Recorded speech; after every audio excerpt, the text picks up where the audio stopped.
गायत्री महामंत्र मेरे साथ साथ 3 बार।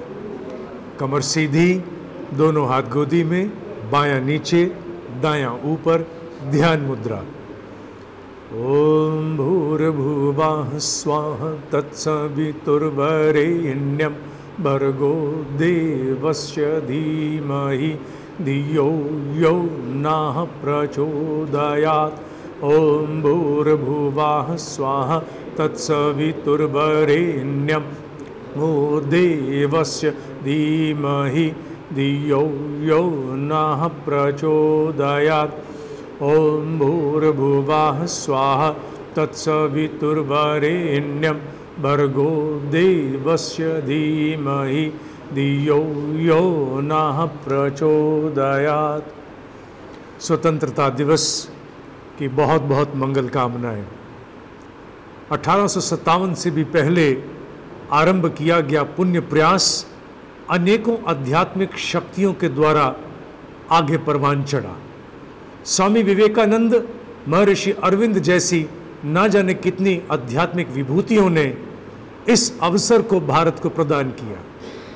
ये पहली बार थी कि इतिहास में हजारों वर्षों में ये भारत नाम से जाने जाने वाला राष्ट्र पहली बार से भारत राज्य के रूप में परिवर्तित हुआ। खंड खंड में कटा बटा ये राष्ट्र पहली बार एक सूत्र में पिरोया गया, जिसे भारत राज्य के रूप में जाना गया। स्वतंत्र भारत ने हमें वो अवसर दिया। 15 अगस्त की वो तिथि थी जिस दिन योगीराज महर्षि अरविंद का जन्म दिवस था कि ईश्वर ने उनकी झोली में ये प्रसाद डाला कि आज भारत स्वतंत्र होता है।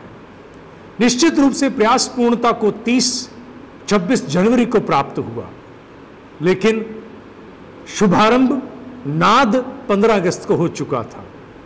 जब जब ऐसे पर्व आते हैं, ये राष्ट्रीय पर्व है, तब तब हमें कुछ अपने आप को चेताने के लिए दोहराना होगा।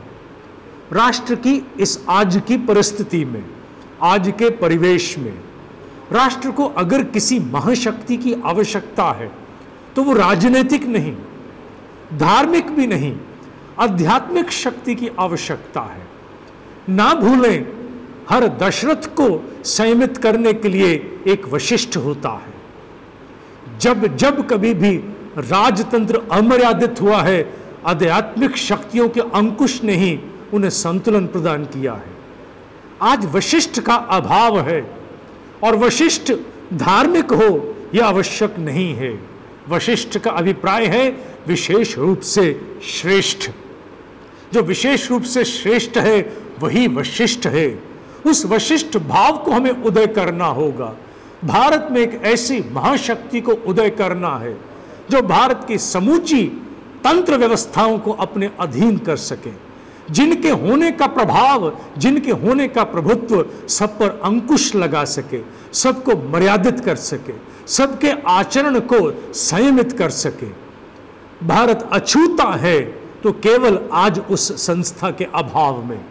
वशिष्ठ भाव भारत में नहीं है, वशिष्ठ भाव की भारत को आवश्यकता है।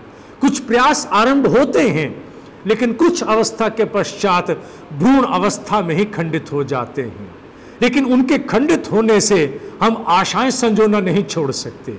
हम आज भी उतनी प्रबल आशा के साथ बैठे हैं, ईश्वर से झोली फैला के याचना करते हैं कि हे ईश्वर, वशिष्ठ भाव को भारत में पुनः जागृत करो।